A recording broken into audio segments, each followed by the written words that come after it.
Hi friends, என்னோடய YouTube சேனலில் பார்க்கக்கூடியவங்க அனைவருக்கும் வணக்கம்.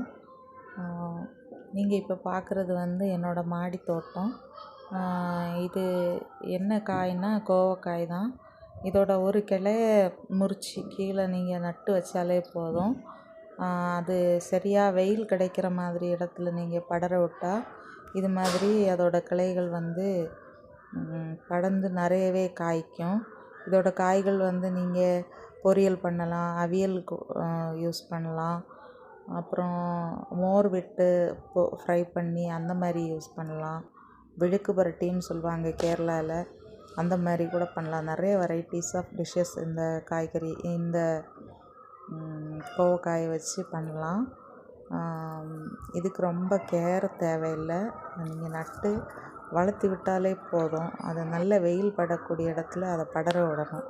அப்படின்னாலே போதும், கொத்து கொத்தாக காய்க்கும். பொதுவாக மழை டைமில் இது அதிகமாக காய்க்காதுன்னு சொல்லுவாங்க. ஆனால் இப்போ நல்ல மழை பெஞ்சிட்ருக்கு. இந்த மழை சீசனில் கூட எங்கள் வீட்டில் இவ்வளோ காய் இருக்குது. டெய்லியுமே நம்ம வீட்டு தேவைக்கு நமக்கு தாராளமாக கிடைக்கிது. அனைவருக்கும் நன்றி.